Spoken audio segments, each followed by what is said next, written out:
우리 집 고양이님 사연입니다. 사진 촬영을 그만둔 이유. 안녕하세요. 왓썹님 유튜브를 즐겨보는 시청자입니다. 일단 제 소개부터 하겠습니다. 저희 집안은 계속 내림무당팔자의 집안입니다. 물론 어머니께서 신내림을 받으시기 전까지는 저도 몰랐습니다. 할아버지, 아버지 전부 다 무속인은 아니셨거든요. 그 덕에 차를 타고 다니던 집에서 걸어다니는 집으로 바뀌었고, 할아버지와 아버지 두 분 다 갑작스레 돌아가시고 난 뒤 급하게 어머니께서 신내림을 받게 되셨습니다. 그 뒤에 무당팔자 집안이란 것을 알게 되었죠. 그 집안의 장남으로 태어났고 지금 나이는 31살입니다. 저는 어릴 적부터 이상한 게 보이고 들리고 안 좋은 일이 생기며 원인 모를 아픔도 있고 병원이 내 집이요 하면서 지냈던 것 같습니다. 어머니께서 신내림을 받으신 뒤부터는 매년 부적을 만들어 주십니다. 그때부터는 귀신을 보거나 환청이 들리거나 가위에 눌린 적이 없고 평범하게 지냈던 것 같습니다. 늘 그렇듯이 사람은 망각의 동물이라고, 시간이 흐르고 저런 경험이 무뎌질 때쯤부터는 부적을 들고 다녔다가 놓고 다니기도 했던 것 같습니다. 그런데 그 안 좋은 경험은 꼭 제가 부적을 놓고 다닐 때 맞춰서 일어나더라고요. 사설이 길었는데 부적을 놓고 다닐 때마다 일어났던 일들 가운데 하나만 이야기해보려 합니다. 저와 친구들은 매년 12월 말에 어느 장소를 골라 사진을 찍습니다. 저희 패밀리들 생일이 12월에 전부 몰려 있거든요. 저 때만큼은 무조건 시간을 내서 사진을 찍죠. 뭐 일종의 기념사진 같은 거랄까요? 먼 훗날에 집에다가 어릴 적부터 늙어서까지의 주변 사람들을 담은 추억을 남겨두는 것이 꿈이라서 말이죠. 그렇게 18살부터 26살까지 8년을 찍었습니다. 그런데 이 사건 이후로 지금까지는 사진을 찍고 있지 않습니다. 저희가 갔었던 장소가 참 많습니다. 폐공장이나 폐아파트, 버려진 호수 등 이리저리 참 많이도 다녔던 것 같습니다. 사건의 시작은 2015년에 있었던 일입니다. 이날은 저와 친구들 총 3명이서 사진을 찍기로 했던 날이었습니다. 다른 친구들은 업무가 바빠 이런저런 사정으로 못 오게 됐었거든요. 보통 5-6명이서 찍는데 절반이나 빠져버린 것이죠. 김해에서 양산으로 넘어가는 곳이었을 겁니다. 그냥 아무것도 없는 오래된 공터였습니다. 공사를 하다가 정리만 대충 해놓은 것 같았죠. A가 기막히는 곳을 찾았다면서 가자고 한 곳이었습니다. 야, 올해는 내가 찾아둔 곳으로 가자. 괜찮은 곳 찾았거든. 아마 여기로 가면 작품 하나 나올걸? 친구의 말대로 이곳에서 촬영은 잘했습니다. 마음에 드는 사진도 나왔고요. 촬영이 끝나고 그렇게 술 한잔도 하고 휴가를 즐긴 뒤 저는 부사가 아니라 부대로 복귀를 했습니다. 2016년의 저녁이라 저는 아직 전역을 하지 않았던 터라 간부 기숙사로 복귀했죠. 그리고 한동안은 별일 없었던 것 같습니다. 늘 그랬듯이 잘 자고 잘 먹고 별일 없이 잘 지내고 있었는데 어느 순간부터 악몽에 시달리게 되었습니다. 제 방은 보일러실 바로 위라서 특히나 겨울에 엄청 뜨거웠습니다. 겨울에도 창문을 열어놓고 잘 정도로 바닥이 뜨겁고 방이 후끈후끈하거든요. 꿈 이야기를 해보자면 제가 찍었던 장소가 보이고 저와 친구들 사이로 엄청나게 키가 큰 남자가 서 있었습니다. 저희는 돌 위에 올라가서 사진을 찍었는데 그 위로 머리 하나가 더 있었습니다. 그리고 제가 보는 시점으로 A의 얼굴이 가깝게 보였다가 B의 얼굴이 보였다가 그리고 그 사람의 얼굴이 가깝게 보이고 나면 잠에서 깼습니다. 진짜 별 내용은 없었습니다. 다만 잠에서 깨면 시간은 항상 새벽 3시였습니다.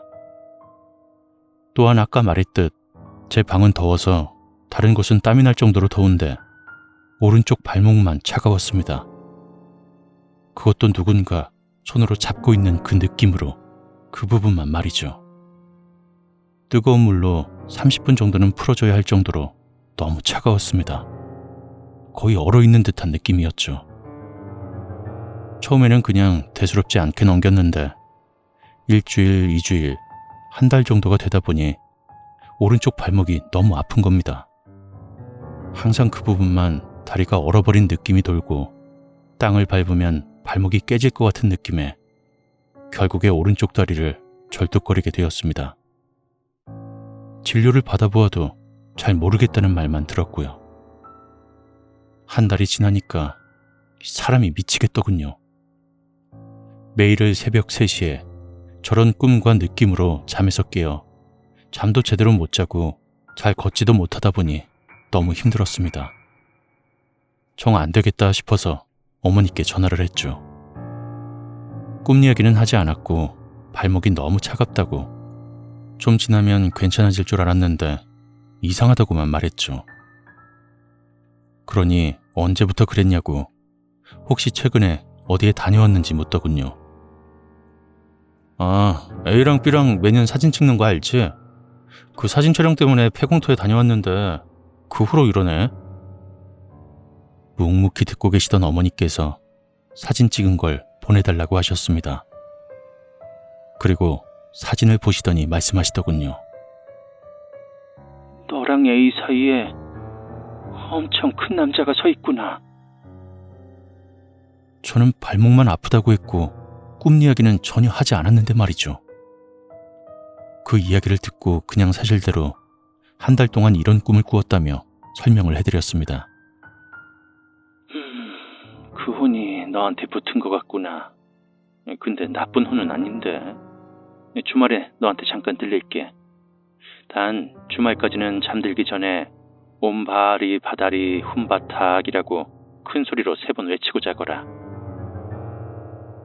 임시방편이라는 말에 물불 가릴 처지가 아니었던 터라 어머니께서 시킨 대로 외치고 잤더니 주말까지 정말 괜찮았습니다. 그리고 주말에 어머니께서 오셨습니다. 제가 머무는 숙소와 출입이 가능한 정도의 군부대를 둘러보시더니 조심스럽게 저한테 물어보시더군요.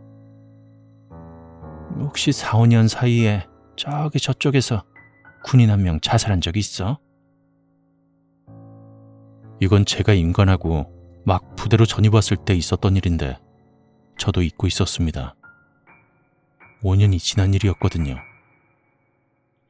옆대대 병사 한 명이 빨래 건조장에서 탄띠를 풀어 자살한 사건이 있었습니다. 옆대대 사건이라 자세히 알진 못했고 대략적으로 알고 있는 것이었는데 부유했던 집안의 아들이라 적응을 못하고 자살한 것으로 알고 있었습니다. 그 사건 이후로 그 부대는 경기도 이천에 있는 부대로 이전했고요. 이 사건은 그때 복무했던 몇몇 간부들, 행보관, 주임원사 정도만 알고 있는데 어머니께서 어떻게 아신 걸까요? 닭살이 돋으며 자세히는 모르겠지만 다만 이런 사건이 있었다고 이야기하니 알겠다고 하시며 집으로 내려가신다고 하셨습니다. 가서 전화를 하겠다고 조금만 기다리고 있으라고 하시면서 말이죠. 그날 저녁이 돼서야 전화가 왔습니다.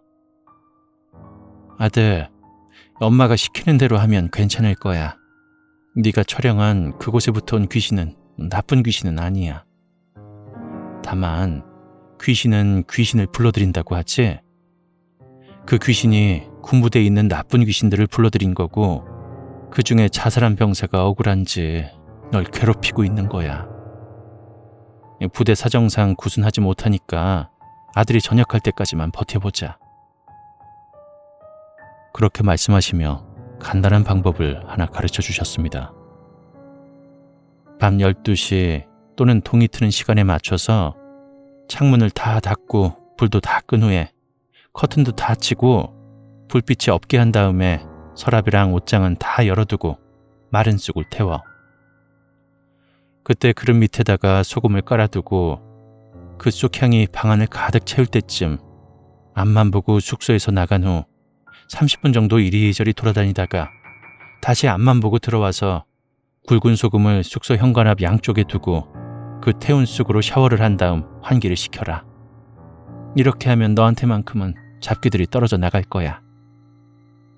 그날 바로 실행했습니다. 그리고 그날만큼은 정말 잘 잤죠. 한 달을 넘게 저를 괴롭게 만들었던 악몽도 꾸지 않았고 오른쪽 발목도 아프지 않아 오랜만에 푹 잤습니다. 그렇게 하루 이틀 한 달이 지났습니다. 절뚝거리던 발목도 정상으로 돌아왔죠. 드디어 끝났구나 생각했는데 그게 아니었습니다. 어머니께서 말씀하셨죠. 저한테만큼은 괜찮을 거라 말이죠. 가끔 후배들이랑 술자리에서 기분이 좋아 이 이야기를 한 적이 있습니다. 날씨도 좋지 않아 공포 이야기가 딱이었거든요. 그리고 정리를 한 다음 방으로 가려는 찰나 후배 한 명이 저를 붙잡았습니다. 저 드릴 말씀이 있습니다. 아까 하셨던 이야기 중에 엄청 큰 남자 귀신 있지 않습니까? 혹시 이렇게 생겼습니까? 제가 요즘 구보를 하는데 말입니다. 첫날에 그 엄청 큰 사람이 저희 폐유 보관소 앞에 작은 흙동산 위에 서 있었습니다. 저는 새로 부임 오신 간부님인 줄 알고 경례했는데 그냥 쳐다만 보고 있었습니다. 둘째 날에도 그 자리에 계시고 셋째 날부터는 어느 순간 저랑 같이 달리고 있었습니다. 그런데 그 사람이랑 달리다 보면 힘들어서 숨이 차는 게 아니라 뭔가 가슴을 눌러서 답답한 느낌이 있지 않습니까? 그런 느낌으로 힘들었습니다. 그러다 제가 갑자기 쓰러졌는데 분명히 쓰러지기 전의 기억은 저희 대대 앞 주도로였는데 눈을 떠보니 첫날에 그 엄청 큰 사람을 봤던 작은 흙동산 위에 누워 있었습니다. 그 뒤로 무서워서 구보도 못하고 있습니다. 그리고 구보를 못하고 나서부터는 새벽 3시에 잠에서 깨는데 발목이 너무 차갑습니다. 부서대장님 이야기 듣고 다른 부분은 모르겠는데 첫 부분이랑 발목 부분 이야기하실 때 너무 소름이 돋아 말씀드립니다. 어떻게 괜찮아지셨는지 그 방법 좀 가르쳐 주십시오. 전 너무 무섭습니다. 어머니가 말씀하신 게 이런 거였구나 생각하며 알려주었습니다. 후배도 같은 방법으로 진행했고 차츰 괜찮아졌다고 저에게 말해주더군요. 어머니께 이 방법 말고는 또 없냐고 여쭈어보니 아무래도 군부대의 특성상 좀 어려울 거라고 하셨습니다. 오래된 귀신이고 달래주는 사람이 없다고 하시며 말이죠. 그 이후 4월에 저는 전역을 했고 그 뒤로는 어떻게 되었는지 모르겠지만 그 후배에게 종종 듣는 소식에 의하면 간혹 같은 상황으로 악몽을 꾸는 간부가 있다고 합니다. 그리고 숙소 리모델링 공사를 진행하게 되었는데 숙소 앞 공터에서 동물의 뼈도 많이 나왔다고 하더라고요. 제 이야기는 여기까지입니다. 긴 이야기 들어주셔서 감사합니다.